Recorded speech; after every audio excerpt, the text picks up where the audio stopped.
In 1850, Britain produced over 50% of the world's iron, coal, and textiles. They built the railways that connected continents, the ships that dominated the seas, the factories that powered global industry. British engineering was so advanced that other nations bought British machinery, hired British engineers, and copied British methods just to compete. By 1950, Britain couldn't make steel at competitive prices. Their textile mills had closed. Their shipyards were silent. The factories that once employed millions sat empty. And Britain, the nation that invented the Industrial Revolution, became an importer of manufactured goods from Germany, America, and Japan. 100 years. From producing half the world's manufactured goods to buying everything from former imitators. The workshop of the world became a post-industrial shell dependent on finance and services, and they never recovered, not in 75 years, because once you lose manufacturing, you never get it back. Right now, in 2025, the United States is following Britain's exact timeline. We're 170 years behind them on the same path. Factory closures, market share losses, importing from competitors we used to dominate. And we're in stage 4 of the same 5-stage pattern that destroyed Britain's industrial base forever. And Britain wasn't alone. In 1950, Detroit was the richest city in America, the automotive capital of the world. And by 2013, Detroit was bankrupt. Before we go through the pattern, you need to understand what manufacturing actually means for a nation's power, not in abstract economic terms. In practical reality, manufacturing isn't just about making things. It's about technological capability. It's about supply chain resilience. It's about national security. It's about middle-class jobs that support families and communities. When you make things, you employ engineers who innovate. You train workers who develop skills. You build supply chains that create entire ecosystems of supporting industries. A car factory doesn't just employ auto workers. It employs steel suppliers, parts manufacturers, tool makers, logistics companies, engineers, designers. One factory job supports 5 other jobs in the community. When manufacturing thrives, the middle class thrives because factory jobs pay well. You don't need a college degree. You don't need to go into debt. You learn on the job. You earn a good wage. You buy a house. You raise a family. You build wealth. That was the American dream, built in factories. But when manufacturing dies, all of that dies with it. The jobs disappear. The skills are lost. The supply chains move overseas, and you can't get them back. Because once you lose manufacturing capability, once the factories close and the workers retire and the knowledge disappears, rebuilding takes decades, if it's even possible. And in every case, every single time a nation loses its manufacturing base, they never recover. They become dependent on other nations to make their goods, on other nations for their technology, on other nations for their security. Manufacturing is power, and losing it is national suicide. Let's look at how it happened 3 times before, and why it's happening again. Let's go back to Britain, the full story of how the workshop of the world became an industrial graveyard. In 1850, Britain was the undisputed workshop of the world. The Industrial Revolution had started there in the 1760s, and by 1850, Britain dominated global manufacturing. It produced over 50% of the world's iron, over 50% of the world's coal, over 40% of the world's manufactured goods. British textiles clothed the world. British steel built railways across continents. British ships carried global trade. British factories were the most advanced on Earth. This is Stage 1, manufacturing dominance, technological lead, unmatched production. Britain had every advantage. They invented the steam engine, the power loom, the Bessemer steel process, railways, telegraph, all British innovations. They had coal and iron ore deposits. They had access to global markets through their empire. They had capital to invest. And they had the skilled workers who knew how to make things. Britain was so dominant that they practiced free trade because no one could compete with them. Why have tariffs when you're winning? But dominance never lasts because success breeds imitators. Stage 2, competitors emerge, copy technology, improve on it. In the mid-1800s, Germany and the United States started industrializing. They studied British methods. They bought British machinery. They hired British engineers. And then they improved on everything. Germany invested heavily in technical education. They created engineering schools that trained workers better than Britain's apprenticeship system. German companies like Krupp and Siemens innovated in steel and electrical engineering. By 1900, Germany was producing more steel than Britain. The United States had natural advantages. Britain lagged vast resources, oil, bigger domestic market, and American entrepreneurs like Carnegie and Rockefeller built industrial empires using the latest technology. By 1900, the United States was producing more steel than Britain and Germany combined. This is stage 3. Market share declines. Competition intensifies. Today, Britain imports almost everything. They can't make their own steel at competitive prices. They closed their last coal mines. They import manufactured goods from China, Germany, Asia. The lesson of Britain: once you lose manufacturing dominance, you never recover. Technology moves on. Competitors surpass you. And being first means nothing when others do it better and cheaper. But Britain was an old empire. Maybe a single city, a concentrated industrial base could hold on better. Detroit proved that wrong. Let's jump to 1950. Detroit, Michigan, the Motor City. In 1950, Detroit was the richest city in America per capita. It was the center of the automotive industry. Ford, General Motors, and Chrysler, the Big Three, all headquartered there. Between them, they employed 250,000 workers directly in Detroit and hundreds of thousands more in supporting industries, parts suppliers, tool and die makers, steel plants, rubber factories, the entire automotive supply chain. This is stage 1, manufacturing dominance, single industry specialization. If you lived in Detroit, you worked in the auto industry or for someone who did. And the pay was incredible.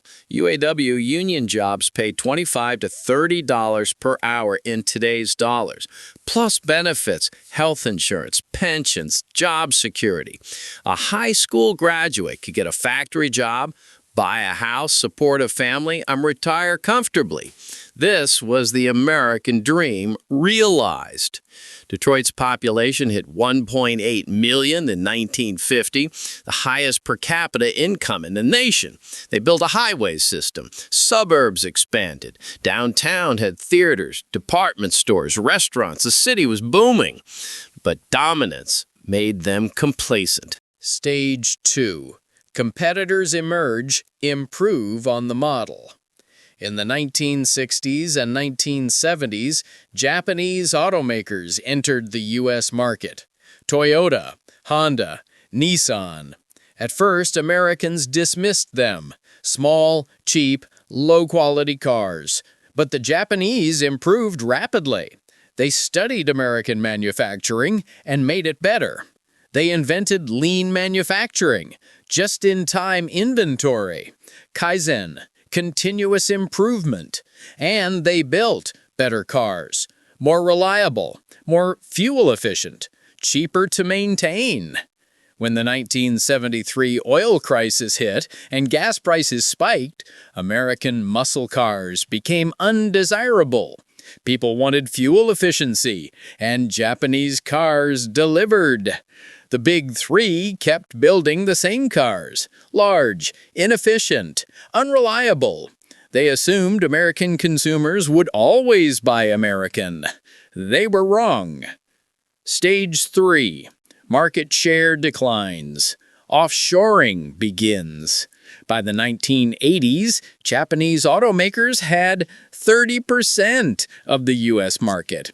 The Big Three were hemorrhaging market share, and their response was to cut costs. They closed factories in Detroit and moved production to cheaper locations. Tennessee, Mexico, anywhere wages were lower. Detroit's auto employment fell from 250,000 in 1950 to 100,000 by 1990, and it kept falling. Stage 4. Factory closures accelerate, jobs vanish. The 2000s were catastrophic for Detroit. The 2008 financial crisis nearly killed GM and Chrysler. Both went bankrupt. The government bailed them out, but the Detroit factories never reopened. Ford survived without a bailout, but they closed Detroit plants too. Let's look at the American Rust Belt, 1970 to 2020. The Rust Belt is the industrial heartland of America: Pennsylvania, Ohio, Indiana, Michigan, Illinois, Wisconsin. In the 1970s, this region produced the steel, the machinery, the goods that built America. Pittsburgh was the steel capital. Cleveland made steel and machinery. Youngstown was steel. Gary, Indiana was steel. Akron was rubber. Buffalo was manufacturing. Stage 1. Manufacturing dominance across multiple industries. In 1970, the United States produced 20% of the world's steel. U.S. Steel alone employed 300,000 workers. Bethlehem Steel employed 165,000. Republic Steel, LTV Steel, dozens more. Millions of workers in steel mills and supporting industries. These were good jobs. Union jobs, $30, $40 per hour in today's dollars. Benefits, pensions. You could graduate high school, get hired at the mill, and retire 30 years later with a full pension. Towns were built entirely around the mills. Youngstown, Ohio, had a population of 170,000 in 1970. Built around steel, but the rest of the world was catching up. Stage 2, competitors emerge using modern technology. In the 1970s, Germany, Japan, and South Korea built new steel mills using the latest technology. Electric arc furnaces, continuous casting, more efficient than the old American blast furnaces. And they had done lower labor costs. American steelworkers earned $25 per hour. Korean steelworkers earned $3 per hour. The math was brutal. By 1980, American steel was uncompetitive. Cheaper to import foreign steel than make it domestically. And American steel companies, instead of modernizing, lobbied for tariffs and cut costs. Stage 3, market share declines. Offshoring begins. Through the 1980s and 1990s, American steel plants closed. First the least efficient, then the old integrated mills. Companies went bankrupt. U.S. Steel cut employment from 300,000 to 50,000. Bethlehem Steel went bankrupt in 2001. LTV Steel, bankrupt in 2000. Republic Steel, gone. Entire companies erased. And it wasn't just steel. Manufacturing across the Rust Belt collapsed. Textiles moved to China. Electronics to Asia. Machinery to Mexico. NAFTA in 1994 accelerated the offshoring. Companies could move factories to Mexico, pay workers $2 per hour instead of $25, and import the goods tariff-free. Thousands of factories moved. Stage 4, factory closures accelerate. Jobs vanish. The 2000s were the final blow. China joined the WTO in 2001, and Chinese manufacturing exploded. By 2010, China produced more steel than the entire rest of the world combined. They made everything: textiles, electronics, bought machinery, tools, furniture, at prices American factories couldn't match. The Rust Belt hemorrhaged jobs. Manufacturing employment fell from 19 million in 1980 to 11 million by 2010. 8 million jobs gone. And these weren't replaced with equivalent jobs. A factory worker making $60,000 per year loses their job, they end up in retail, making $25,000, if they're lucky. Towns died. Youngstown fell from 170,000 people to 60,000. The steel mills demolished or abandoned. Gary, Indiana, fell from 175,000 to 69,000. Entire city blocks abandoned. Flint, Michigan, auto industry collapsed. Population fell 50%. Akron, rubber industry, gone. Buffalo, manufacturing, gone. These cities became symbols of industrial death, high unemployment, poverty, drug epidemics. Opioids hit the Rust Belt hardest because people with no hope, no jobs, no future turned to drugs. Factories that employed thousands became empty ruins or demolished entirely, leaving vacant land. The lesson of the Rust Belt: when manufacturing leaves, it takes entire communities with it, and the jobs never come back. 3 examples: Britain, Detroit, the Rust Belt. All follow the same 5-stage pattern, and now the entire United States is following it too. Let's break down the pattern because it's identical every time. Stage 1: manufacturing dominance, technological lead. Britain in 1850, Detroit in 1950, the Rust Belt in 1970, America overall in 1950 and 1970. In each case, they were the best, most efficient, most advanced, most productive, and that success made them complacent. Stage 2: competitors emerge, copy technology, and improve it. Germany and America copied Britain. Japan copied Detroit. China copied the Rust Belt. Every time the competitors studied the leader, took what worked, improved it, and added lower labor costs. And the leader dismissed them. They can't match our quality.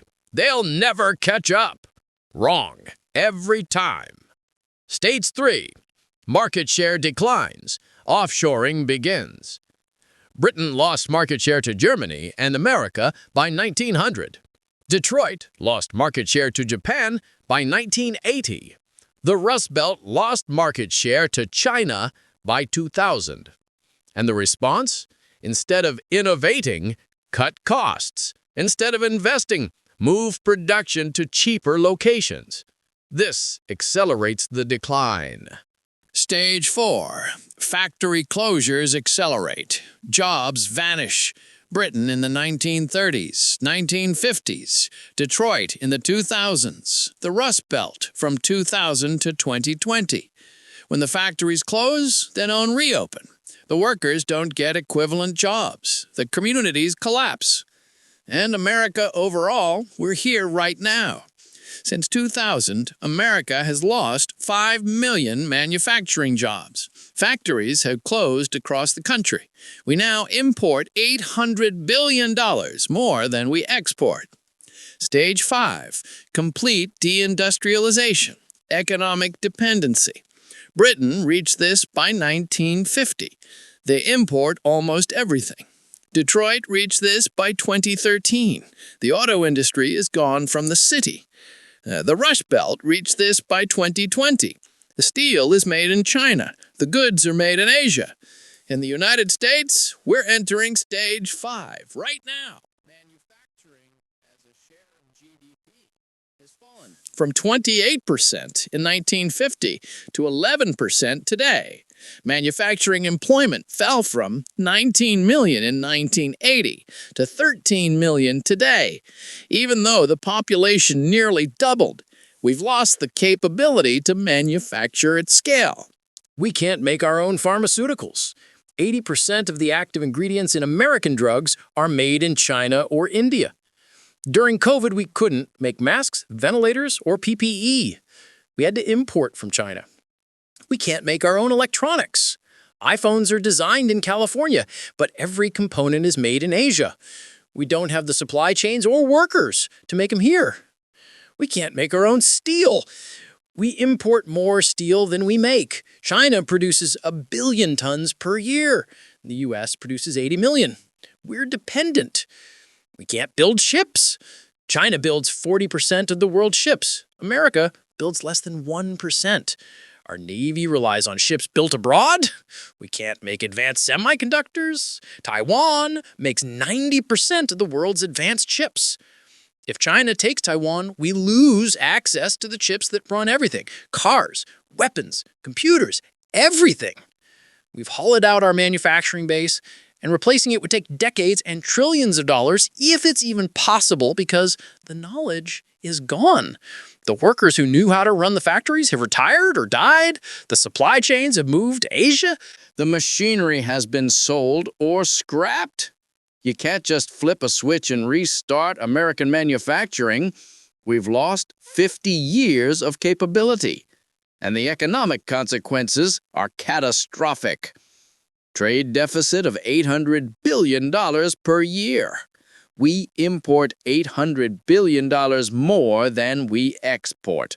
That's $800 billion per year leaving the country, never to return. No middle-class jobs.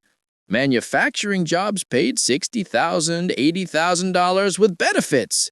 Service jobs pay $30,000, $40,000 with no benefits. The middle class has been destroyed. Economic dependency on China. China can cut us off from pharmaceuticals, electronics, manufactured goods. They have leverage over us. We have no leverage over them. National security vulnerability. If war comes with China, we can't manufacture the weapons we need. We don't have the industrial capacity. China does. Stage 5 is complete deindustrialization, and we're almost there. 5 more years at the current pace, and American manufacturing will be functionally dead. We'll be a service economy, finance, tech, entertainment, but we won't make anything. And service economies don't sustain superpowers. Manufacturing does. Britain learned that. They went from superpower to secondary nation when they lost manufacturing. America is learning it now. 3 manufacturing powerhouses, Britain, Detroit, the Rust Belt, all followed the 5-stage pattern of industrial death. All thought they were too dominant to fail. All dismissed their competitors. All chose short-term profits over long-term capability. And all lost everything. The factories closed, the jobs disappeared, the communities died, and none of them ever recovered. America is in stage 4, one stage away from complete deindustrialization. One stage away from total economic dependency on China. One stage away from losing the industrial base that made us a superpower. And here's the cruelest truth. Once you lose manufacturing, you never get it back. Britain hasn't rebuilt their industrial base in 75 years. Detroit hasn't recovered in 50 years. The Rust Belt is still dying 40 years later. The pattern says once stage 5 is complete, it's permanent.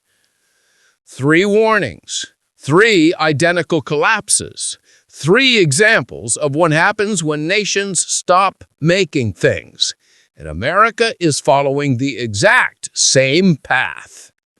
The only question is timing. How long until Stage 5 is complete? Maybe 5 years? Maybe it's already happened and we just haven't admitted it yet. But the math says we're one stage away from permanent decline. If this opens your eyes to what we've lost and where we're headed, subscribe to Histo Mirror, because when Stage 5 is complete, when America can't make anything anymore, you'll want to understand how we got here and why we never saw it coming. The answers aren't hiding in the future. They're written in the rust and ruins of Britain, Detroit, and the Rust Belt. And I'll show you where, too.